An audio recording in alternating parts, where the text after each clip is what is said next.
I was born to serve my country. അതിപ്പം ആർമിയിലായിരുന്നാലും ശരി, BSF-ലായിരുന്നാലും ശരി.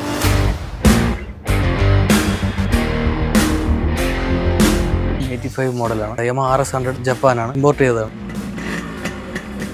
എക്സ് സർവീസ്മെന്നായിട്ട് വരുമ്പോഴത്തേക്ക് എല്ലാവരും വിചാരിക്കുന്നത് എന്തെങ്കിലും ഒരു പ്രൈവറ്റ് ജോലിക്ക് പോകാമെന്നുള്ള ചിന്തയിലായിരിക്കും വരുന്നത്. പക്ഷേ ഇദ്ദേഹം നന്നായിട്ട് പഠിക്കാനുള്ള ഒരു മനസ്സ് കാണിച്ചു. ആ മനസ്സിൻ്റെ ഒരു ഫലം മാത്രമാണ് ഇപ്പോൾ കിട്ടിയിരിക്കുന്ന ഈ ജോലി. ഹായ് ഓൾ, നമസ്കാരം. എൻ്റെ പേര് പ്രശാന്ത് ജി.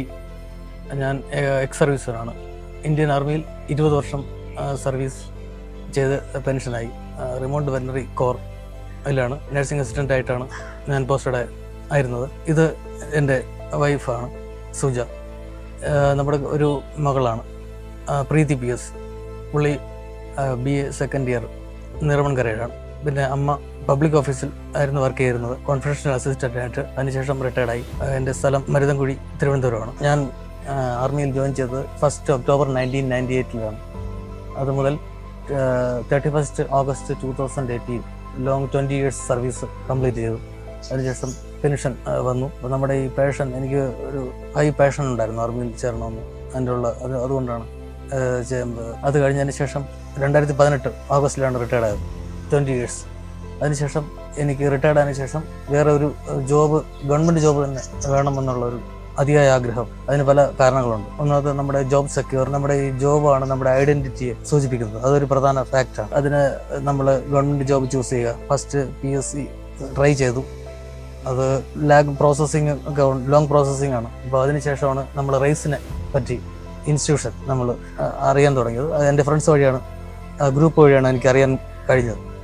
അപ്പോൾ അങ്ങനെ 2022 ഒക്ടോബറിലാണ് ഞാൻ റേസിൽ ജോയിൻ ചെയ്തു. അതിന് SSC ആണ് ജോയിൻ ചെയ്തത്. അപ്പം 2022 മുതൽ 24 ഡിസംബർ വരെ, അതായത് 2 വർഷം, കൃത്യം 2 വർഷം 3 മാസമാണ് റേസിൽ പഠിച്ചത്. അതിനിടയ്ക്ക് തന്നെയാണ് എനിക്ക് ഒരു സെൻട്രൽ ഗവൺമെൻറ് ജോലി കിട്ടാൻ കഴിഞ്ഞു. അതൊരു വലിയ ഒരു ലൈഫ് ടൈം അച്ചീവ്മെൻ്റ് ആണ്. കാരണം നമ്മൾ റിട്ടയർഡ് ആയതിനു ശേഷം, നമ്മളെ ലോങ് ഗ്യാപ്പിന് ശേഷം വീണ്ടും അത് ഫ്ലോയിലേക്ക് വരിക എന്നത് വളരെ ബുദ്ധിമുട്ടുള്ള കേസാണ്. നമ്മൾ ലോങ് ഗ്യാപ്പിന് ശേഷം പിന്നെ ആ ടച്ച് വീണ്ടും നമുക്ക് എടുക്കുക എന്നുള്ളത്, തിരിച്ചു കൊണ്ടുവരുന്നത് വളരെ ബുദ്ധിമുട്ടാണ്. അത് നമ്മുടെ എഫർട്ടിലൂടെയും അതുപോലെ നമ്മുടെ ഇൻസ്റ്റിറ്റ്യൂഷൻ ആയ റേസ് അതിലൂടെയും നമുക്ക് ചെയ്യാൻ പറ്റി.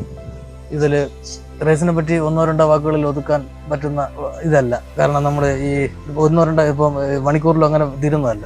കാരണം ഞാൻ പല ഇൻസ്റ്റിറ്റ്യൂഷനിലും പഠിച്ചിട്ടുള്ളതാണ് ഈ PSCക്ക് വേണ്ടി. അത് പേര് പറയുന്നില്ല. പക്ഷേ ഇതെന്ന് പറഞ്ഞാൽ, നമ്മൾ റേസ് എന്ന് പറഞ്ഞാൽ ഒരു അക്കാഡമിക് സെക്ഷൻ എന്ന് പറഞ്ഞാൽ ഒരു നമ്മൾ എന്ത് സ്റ്റഡി മെറ്റീരിയൽ ആയിരുന്നാലും, അതുപോലെ തന്നെ ലാബ് ഫെസിലിറ്റി ആയിരുന്നാലും, അതുപോലെ തന്നെ ഈ ലൈബ്രറി ആയിരുന്നാലും, അതുപോലെ തന്നെ ഗ്രൂപ്പ് സ്റ്റഡി ആയിരുന്നാലും, അതുപോലെ തന്നെ ഏത് ക്ലാസ് വേണോ നമുക്ക് ഫസ്റ്റ് ഇംപ്രഷൻ നമുക്കത് ക്യാച്ച് ചെയ്യാൻ പറ്റില്ല. വീണ്ടും എനിക്ക് പ്രത്യേകിച്ച് ഇതിനെപ്പറ്റി പറയണമെന്ന് നമുക്കാണ്. കാരണം നമ്മുടെ ലൈഫ് പല ഇൻസ്റ്റിറ്റ്യൂഷനിൽ പഠിച്ചതിന് ശേഷമുള്ള എക്സ്പീരിയൻസ് കൊണ്ടാണ് ഞാനിത് പറയുന്നത്. അപ്പോൾ ഇത് നമുക്ക് ഹോംലി ഫീലിംഗ് ആണ്. അതുപോലെ തന്നെ ശരിക്കും നല്ലവണ്ണം ഈ മെൻറ്റേഴ്സ് കൂടുതൽ ഹെൽപ്പ് ചെയ്തിട്ടുണ്ട്. ഇതിൽ കൂടുതൽ നമ്മുടെ മെൻറ്റേഴ്സിലെ ലീഡിങ് ആയിട്ടുള്ള ധീരജ് സാർ, ഏത് ക്ലാസ് തുടങ്ങുന്നതിന് ശേഷം പുള്ളി നല്ല ഒരു ഇൻട്രൊഡക്ഷൻ, നല്ല ഒരു ഇനിഷ്യൽ ഒരു ഇൻട്രൊഡക്ഷൻ എന്ന് പറഞ്ഞാൽ ഒരു മോട്ടിവേഷൻ കൊടുക്കുന്നത് ഭയങ്കര, അത് എല്ലാവരും സ്വാധീനിച്ചിട്ടുണ്ട്. എല്ലാ വ്യക്തികളെയും പ്രത്യേകിച്ച് എന്നെയും ഇൻഫ്ലുവൻസ് ചെയ്യാൻ കൂടുതൽ സാധിച്ചിട്ടുണ്ട്. അത് കൂടാതെ തന്നെ നമ്മുടെ കുറേ മെൻറ്റേഴ്സ് ഉണ്ട്. നമ്മുടെ സുൽഫിയ മാഡം ഉണ്ട്, ജോലി കിട്ടി പോയ അതാണ്. പിന്നെ അത് കഴിഞ്ഞിട്ട് നമ്മുടെ ജയരാജ് സാറുണ്ട്, നമ്മുടെ റിജിൻ സാറുണ്ട് മാത്സിൽ. നമ്മൾ ഇതൊക്കെ എല്ലാം നല്ല ക്ലാസ്സുകൾ കണ്ടക്ട് ചെയ്തിട്ടുണ്ട്. പിന്നെ ഇവരെയൊക്കെ നല്ല സപ്പോർട്ട് ചെയ്തിട്ടുണ്ട്. പ്രത്യേകിച്ച് നമ്മുടെ ഇംഗ്ലീഷ് പഠിപ്പിക്കുന്ന ജയരാജ് സാർ ഹൈലി മോട്ടിവേറ്റഡ് സ്പീച്ചാണ് അദ്ദേഹം ചെയ്യുന്നത്. ക്ലാസ് എടുക്കുമ്പോൾ തന്നെ ഒരു 5 മിനിറ്റ് അല്ലെങ്കിൽ 10 മിനിറ്റ് അദ്ദേഹം ഇതിനു വേണ്ടി സ്പെൻഡ് ചെയ്യുന്നുണ്ട്. അത് എല്ലാവരും നല്ലവണ്ണം ഡീപ്ലി ഇൻഫ്ലുവൻസ് ചെയ്യാൻ, അത് അട്രാക്ട് ചെയ്യാൻ, അതിനെ നമ്മൾ ലൈഫിന്റെ എയിം അദ്ദേഹം ഇതിന്റെ സ്പീച്ചിലൂടെ നമുക്ക് മനസ്സിലാക്കാൻ പറ്റും. ഇത് വളരെയധികം ഹെൽപ്പ് ചെയ്തിട്ടുണ്ട്. അതുപോലെ തന്നെ എല്ലാ മെന്റേഴ്സ് തന്നെ കൂടുതൽ സപ്പോർട്ട് ചെയ്തിട്ടുണ്ട്. ആ സപ്പോർട്ടിന്റെ ഫലമായിട്ടാണ് ഈ ഒരു അച്ചീവ്മെന്റ് കിട്ടിയതെന്ന് ഞാൻ പ്രതീക്ഷിക്കുന്നു. റേസിൽ ക്ലാസ് മിനിമം ഒരു 50-60 സ്റ്റുഡൻസ് ആണ് ഉള്ളത്. അപ്പോൾ അതിൽ എക്സ് സർവീസിന് വരുന്നത് ഒരു വെറും 3-4 പേരാണ്. നമ്മുടെ ഏജ് എന്ന് പറഞ്ഞാൽ ഇവരെ ഏജിനെ കാട്ടി നമ്മുടെ ഒരു ഇരട്ടിയാണ്. അത് നമ്മുടെ പകുതി ഹാഫ് ഏജിലുള്ളവരാണ് അവിടെ ഇരിക്കുന്നത്. അപ്പം നമുക്ക് ആ ഒരു ബുദ്ധിമുട്ട് സ്റ്റാർട്ടിങ്ങിൽ തോന്നിയിട്ടുണ്ട്. കാരണം ഇവരുമായിട്ട് അത്ര കോമ്പറ്റീഷൻ ചെയ്യുന്നത് നമുക്ക് അത്ര ഒരു ചലഞ്ചായിട്ടുള്ള മെയിൻ ചലഞ്ചാണത്. അപ്പോൾ അങ്ങനെ നമ്മൾ ഒരു 1-2 മാസം 3 മാസമൊക്കെ നമുക്കൊന്നും ഇവരെ കൂടാതെ അങ്ങനെ വർക്കൗട്ട് ചെയ്യാൻ പറ്റത്തില്ല. കാരണം ക്യാച്ച് ചെയ്യാൻ പറ്റത്തില്ല. ഇവരെ പോലെ ക്യാച്ച് ചെയ്യുന്ന പോലെ പറ്റത്തില്ല. പിന്നെ നമുക്ക് ആ അറ്റ്മോസ്ഫിയറുമായി നമ്മൾ താരതമ്യേന അത് യോജിച്ച് പോകും. പിന്നെ നമ്മൾ ആ എക്സ്പീരിയൻസ്, അതുപോലെ തന്നെ അവിടെയുള്ള ഒരു ടീച്ചിങ്ങും, പിന്നെ അവരുടെ ഈ മെൻറ്റേഴ്സിൻ്റെ സഹായത്തോടു കൂടി നമ്മൾ വീണ്ടും അത് പഴയ ഫ്ലോ തിരിച്ചു കിട്ടുന്നു. അപ്പോൾ അങ്ങനെ ആദ്യം സ്റ്റാർട്ടിങ്ങിൽ ഇങ്ങനെ ഈ സ്ട്രഗിൾ ഉണ്ടായിട്ടുണ്ട്. അപ്പോൾ നമ്മൾ ഏജ് ഗ്രൂപ്പിൽ ഒരു ചെറിയൊരു വ്യത്യാസം, അത് കാരണം ഒരു ചമ്മൽ തോന്നിയിട്ടുണ്ട് വളരെ. പക്ഷേ ഇത് നമ്മൾ 3-4 മാസം കഴിഞ്ഞതിന് ശേഷം നമ്മുടെ ഫ്ലോ അങ്ങ് പഠിക്കുന്ന സ്റ്റഡിയുടെ ഫ്ലോ വന്നതിന് ശേഷം നമുക്ക് ഫീലിംഗ് ചെയ്യാറില്ല. 3 മാസത്തിന് ശേഷം CGL എക്സാം ഉണ്ടായിരുന്നു. അതിൽ Tier 1 പാസ്സായി.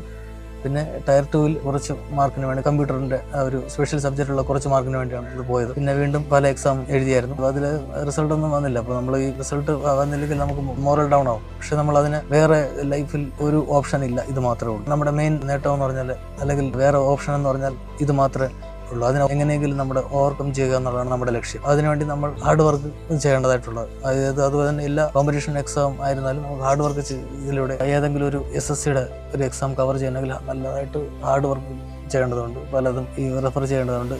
GK ആയിരുന്നാലും റീസണിങ് ആയിരുന്നാലും മാത്സ് ആയിരുന്നാലും അത് തന്നെ എല്ലാ സബ്ജക്റ്റുകളും കവർ ചെയ്യാനുണ്ട്. അപ്പോൾ അതിന് ഹാർഡ് വർക്കിലൂടെയാണ് അച്ചീവ്മെന്റ് നേടാൻ കഴിയുന്നത്. അപ്പോൾ അത് വേറെ ഒരു ഓപ്ഷൻ ഇല്ലാത്തതുകൊണ്ട് നമ്മൾ ഇത് തന്നെയാണ് ഓപ്ഷൻ.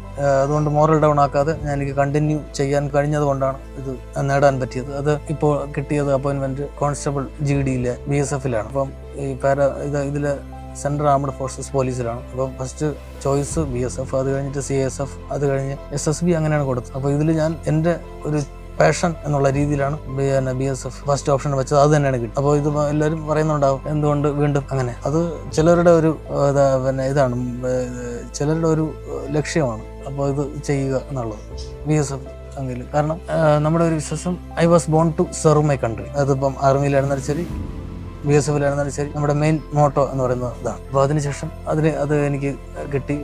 മാർക്ക് ഉള്ളതുകൊണ്ട് ഫസ്റ്റ് ചോയ്സ് തന്നെ എനിക്ക് കിട്ടി. അതുപോലെ ഇത് കിട്ടിയത് എനിക്ക് പ്രധാനമന്ത്രി റോസ്ഗാർ യോജന CRPF ക്യാമ്പിൽ നടത്തിയായിരുന്നു December 23-ന്. അത് വെച്ച് Shri honourable petroleum minister Suresh Gopi sir വന്നിരുന്നു. അപ്പം അതിൻ്റെ അവിടെ അദ്ദേഹം പോയതിനു ശേഷം അവിടുത്തെ DIG, CRPF DIG ആണ് അപ്പോയിൻമെന്റ് ഓർഡർ ഡയറക്റ്റ് കിട്ടി. ആ ഒരു വേദിയിൽ വെച്ച് ഏറ്റുവാങ്ങാൻ കഴിഞ്ഞതിൽ വളരെയധികം സന്തോഷമുണ്ട്. അത് വളരെ കുറച്ച് പേർക്ക് കിട്ടുന്ന ഒരു അവസരമാണ്. അപ്പോൾ അതിൽ എനിക്ക് ഡയറക്റ്റ് മേടിക്കാൻ കഴിഞ്ഞതിൽ വളരെയധികം സന്തോഷമുണ്ട്. പിന്നെ ഇവിടെ വന്നതിന് ശേഷം ഈ ഡിഗ്രി MA കംപ്ലീറ്റ് ചെയ്യാൻ പറ്റി. MA ഹിന്ദി ലിറ്ററേച്ചർ, പിന്നെ ഈ type writing English lower, type writing English higher, പിന്നെ മലയാളം വേർഡ് പ്രോസസ്സിംഗ്, പിന്നെ ഹിന്ദി വേർഡ് പ്രോസസ്സിംഗ്, ഇതെല്ലാം പഠിക്കാൻ പറ്റി. ടൈം വേസ്റ്റ് ചെയ്തില്ല എന്നുള്ളതാണ്.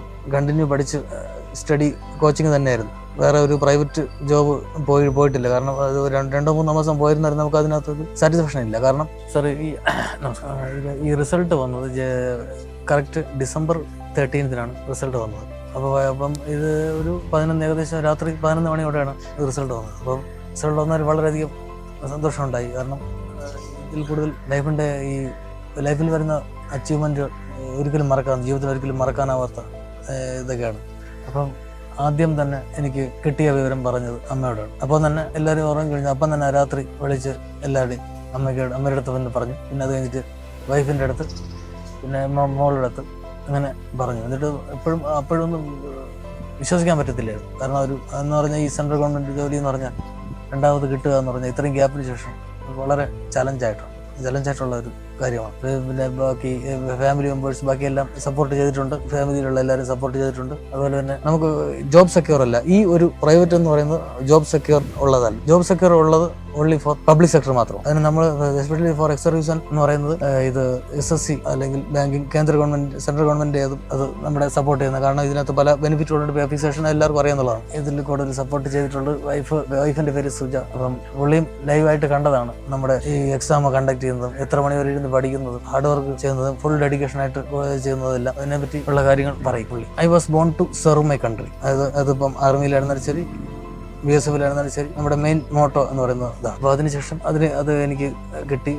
മാർക്ക് ഉള്ളതുകൊണ്ട് ഫസ്റ്റ് ചോയ്സ് തന്നെ എനിക്ക് കിട്ടി. അതുപോലെ ഇത് കിട്ടിയത് എനിക്ക് പ്രധാനമന്ത്രി റോസ്ഗാർ യോജന CRPF ക്യാമ്പിൽ നടത്തിയായിരുന്നു December 23-ന്. അത് വെച്ച് Shri honourable petroleum minister Suresh Gopi sir. നമസ്കാരം, എൻ്റെ പേര് സുജയാണ്. ഞാൻ അദ്ദേഹത്തിൻ്റെ വൈഫാണ്. അദ്ദേഹം ഒരുപാട് ഹാർഡ് വർക്ക് ചെയ്തിട്ടുണ്ട്. അതിൻ്റെ ഫലമാണ് ഇപ്പോൾ കിട്ടിയിരിക്കുന്നത്.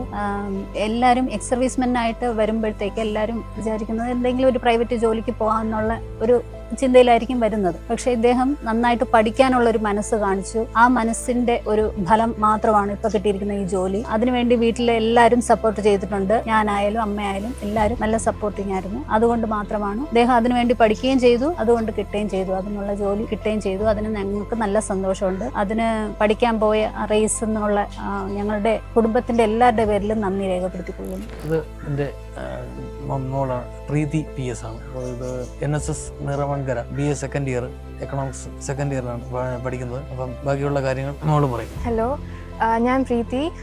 NSS കോളേജിൽ BA സെക്കൻഡ് ഇയറിലാണ് പഠിക്കുന്നത്. പഠിക്കുന്ന സമയം അച്ഛൻ ആർമിയിലായിരുന്നു. ഞാൻ ആർമി കഴിഞ്ഞിട്ട് 5 വർഷം ഒരു ഗ്യാപ്പ് ഉണ്ടായിരുന്നു. ആ ഒരു ഗ്യാപ്പിലാണ് അച്ഛൻ SSC എക്സാം എഴുതി GD എക്സാം പാസ് ചെയ്ത് ഒരു നല്ലൊരു പോസ്റ്റിലെടുത്തത്. സോ അതെനിക്ക് ഇൻസ്പിറേഷനാണ്. ഞാൻ എപ്പോഴും അച്ഛൻ്റെ ആ ഒരു SSC എഴുതാനുള്ള ഒരു പാത്ത് ഫോളോ ചെയ്യാനായിട്ട് ഇരിക്കുവാണ്. ആൻഡ് അച്ഛൻ എപ്പോഴും എനിക്ക് ഇൻസ്പിറേഷൻ തന്നെയാണ്.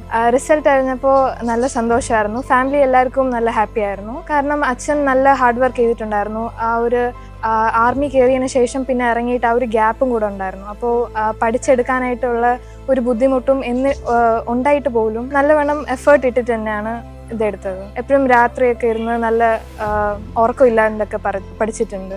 സോ അതിൻ്റെ റിസൾട്ട് തന്നെയാണ് ഇത്. എൻ്റെ അമ്മയാണ്. അപ്പം അമ്മ സെയിൽ ടാക്സ് റവന്യൂ ഡിപ്പാർട്ട്മെന്റിൽ കോൺഫിഡൻഷ്യൽ അസിസ്റ്റന്റ് ആയിട്ട് റിട്ടയർഡ് ആയി. ഞാൻ സർവീസിലുണ്ടായിരുന്നപ്പോൾ തന്നെ അമ്മയും സർവീസിലുണ്ടായിരുന്നു. 2005 റിട്ടയർഡ് ആയത്. വന്നതിന് ശേഷം പഠിത്തമൊക്കെ തുടങ്ങി. BA കംപ്ലീറ്റ് ചെയ്തത് വന്നതിന് ശേഷമാണ് കംപ്ലീറ്റ് ചെയ്തത്. അത് കഴിഞ്ഞ് ഹിന്ദി സാഹിത്യാചാര്യ എടുത്തു, PG എടുത്തു. പിന്നെ ഈ കോച്ചിങ്ങിനൊക്കെ, പിന്നെ ടൈപ്പിസ്റ്റിൻ്റെ ഹയർ ലോവർ അതൊക്കെ പഠിച്ച് പാസ്സായി. പിന്നെ കുറേ അടുത്ത് ഇതൊക്കെ പോയി. അപ്പോൾ അതുകൊണ്ടാണ് ഇത് വളരെ റിസൾട്ട് 2 വർഷത്തിന് ശേഷം വീണ്ടും ഹാർഡ് വർക്കിന് ശേഷം എനിക്ക് നേടാൻ പറ്റി. വളരെയധികം സന്തോഷം. അതിനെ സപ്പോർട്ട് ചെയ്ത എല്ലാ ഫ്രണ്ട്സിനും ഫാമിലിക്കും അതുപോലെ തന്നെ ട്രിവാൻഡ്രം റൈസിനും നന്ദി അറിയിച്ചുകൊള്ളും.